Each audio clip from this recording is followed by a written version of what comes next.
Thunder Rose.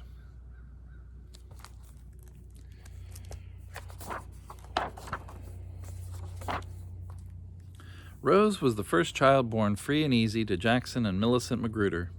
I recall most vividly the night she came into this world. Hailing rain, flashing lightning, and booming thunder pounded the door, inviting themselves in for the blessed event.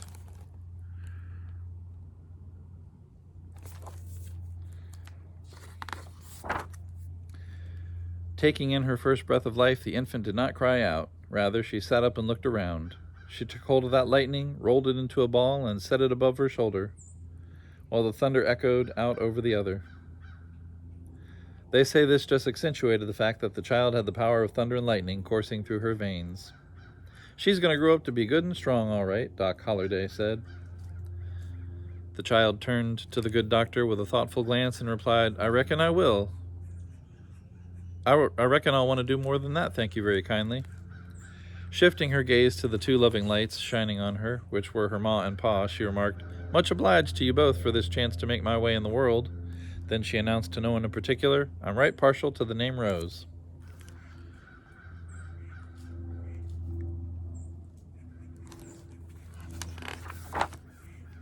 So much in love with this gift of their lives, her ma and pa hovered over in watchful splendor. Overcome with that love, they lifted their voices in song, an old song and a melody so sweet and true, a lullaby passed down from the ages, echoing since the beginning of time. "There's a music ringing so sweetly in my ears," the newborn exclaimed. "It's given me a fortunate feeling, rumbling deep in the pit of me. I'll register it here at the bullseye set in the center of my heart and see what I can do with it one day." Rose snored up plenty that first night, breathing on her own, rattling the rafters on the roof, right along with the booming thunder. There was nothing quiet about her slumber. She seemed determined to be just as forceful as that storm. With the thunder and lightning keeping watch over her the rest of the night, her ma and pa just took to calling her Thunder Rose.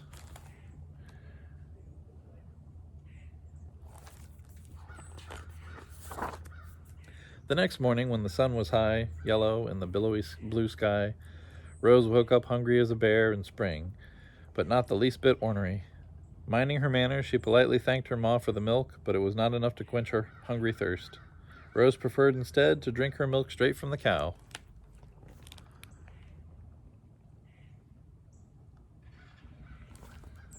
Her ma was right grateful to have such a resourceful child. No other newborn had the utter strength to lift a whole cow clear over her head and almost drink it dry. In a moment's time, Rose did, and quite daintily so. She was as pretty as a picture and had the sweetest disposition, but don't let yourself be misled. That child was full of lightning and thunder. Out on that paper bag, brown, dusty, dry, wide-open space, Rose was often found humming a sweet little tune as she did her chores. And, true to her word, Rose did more than grow good and strong. The 2-year-old became quite curious about the pile of scrap iron lying next to the barn. Rose took a good-sized piece, stretched it here, bent it and twisted there. She constructed a thunderbolt, as black as pitch, to punctuate her name. She called it Coal. Wherever she went, Coal was always by her side. Noticing how skilled Rose was with metal, her pa made sure there was an extra supply of it always around. At the age of 5, Rose did a commendable job of staking the fence without a bit of help. During her 8th and 9th years, Rose assembled some iron beams together with wood blocks she used to play with and constructed a building tall enough to scrape the sky, always humming as she worked.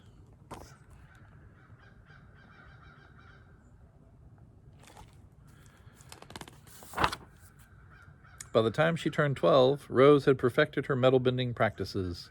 She formed delicately shaped alphabet letters to help the young ones learn to read. For his birthday, Rose presented her pa with a branding iron, a circle with a big MAC for Magruder in the middle, just in time, too, because a herd of quick-tempered longhorn steer was stampeding its way up from the Rio Grande. They were plowing a path straight toward her front door. Rose performed an eye-catching wonder, the likes of which was something to see. Running lightning fast toward the herd, using Coal for support, Rose vaulted into the air and landed on the back of the biggest lead steer, like he was a merry-go-round pony. Grabbing a horn in each hand, Rose twisted that varmint to a complete halt. It was just enough to restrain that top bull and the rest of the herd.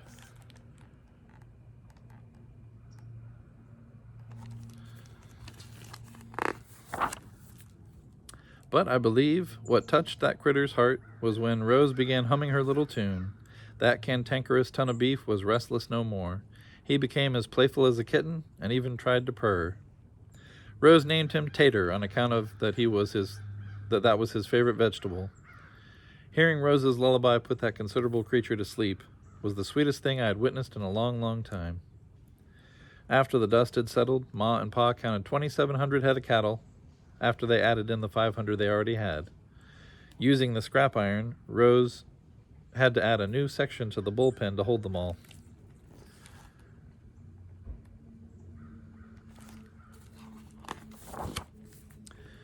"What did you do to the wire, Rose?" Ma asked, surprised and pleased at her daughter's latest creation. "Oh, that," she said. "While I was staking the fence, Pa asked me to keep little Barbara J company. That little twisty pattern seemed to make the baby laugh, so I like to think of it as Barbara's wire." Barbed wire. "That was right clever of you to be so entertaining to the little one like that," her ma said. Rose just blushed. Over the years, that twisty wire caught on, and folks just call it barbed wire. Rose and her pa spent the whole next day sorting the animals that had not been branded. "One day soon, before the cold weather gets in," she told her pa, "I'll have to get this herd up to the Chisholm Trail and to market in Abilene. I suspect Tater is the right kind of horse for the long drive northward." Funny horse. On Rose's first trip to Abilene, while right outside of Caldwell, that irascible, full of outage and ire outlaw Jesse Baines and his gang of desperados tried to rustle that herd away from Rose. Using the spare metal rod she always carried with her, Rose lassoed those hot-tempered hooligans, lassoed them up good and tight. She dropped them all off to jail, tied up in a nice neat iron bow. It wasn't any trouble at all, she told Sheriff Weaver. Somebody had to put a stop to their thieving ways. But that wasn't the only thieving going on. The mighty sun was draining the moisture out of every living thing it touched. Even the rocks were crying out. Those clouds stood by and watched it all happen. They weren't even trying to be helpful.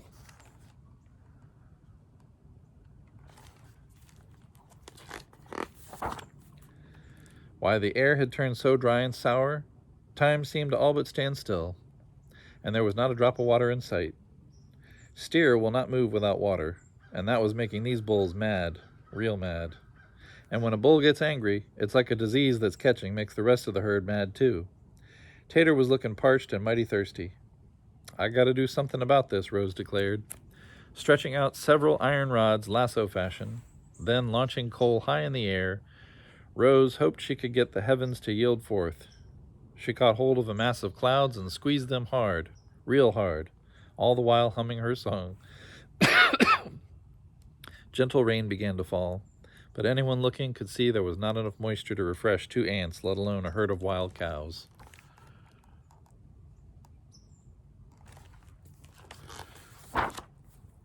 Suddenly, a roaring column of air came whirling and swirling around, picking up everything in its path. It sneaked up on Rose. "Whoa, there now. Just hold on a minute." Rose called out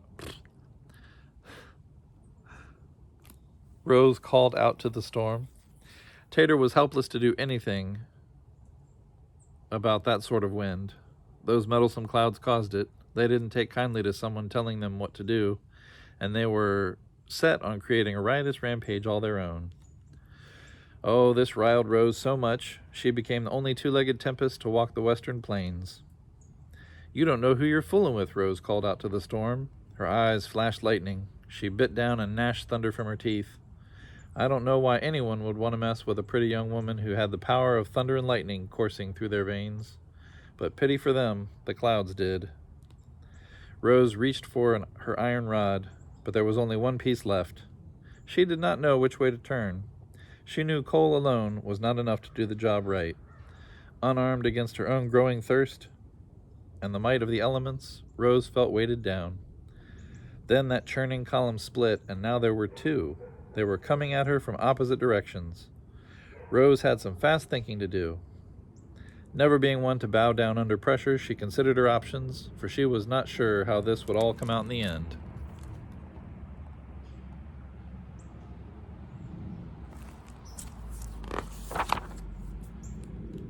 Is this the fork in the road with which I have my final supper? This will be my first and my last ride. What? Is this the fork in the road with which I have my final supper? Will this be my first and my last ride of the roundup? She queried herself in the depths of her heart. Her contemplations brought her little relief as she witnessed the merciless, the cataclysmic efforts of the windstorm bent on her disaster. Then the winds joined hands and cranked and churned a path heading straight toward her. Calmly, Rose spoke out to the storm as she stood alone to face the rack and ruin, the multiplying devastation. I could ride at least one of you out to the end of time, but I've got this fortunate feeling rumbling down deep in the pit of me, and I see what I am to do with it this day, Rose said, smiling. The winds belted at a rumbling pitch. Rose squarely faced that storm. Come and join me, winds. She opened her arms wide as if to embrace the torrent. She opened her mouth as if she were planning to take a good long drink. But from deep inside her, she heard a melody so real and sweet and true, and when she lifted her heart, she unleashed her song of thunder. It was a sight to see. Rose making thunder and lightning rise and fall to the ground at her command, at the sound of her song. Oh, how her voice rang out so clear and real and true. It rang from the mountaintops. It filled up the valleys. It flowed like a healing river in the breathing air around her.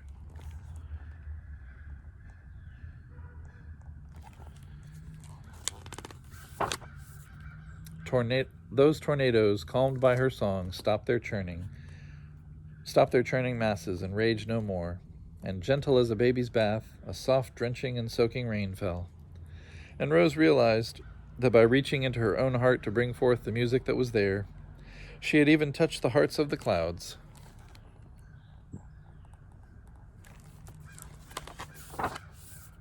The stories of Rose's amazing abilities spread like wildfire far and wide, and sure as thunder follows lightning, and sun follows rain, whenever you see a spark of light flash across a heavy steel gray sky, listen to the sound of the thunder, and think of Thunder Rose and her song, that mighty, mighty song pressing on the bullseye that was set at the center of her heart.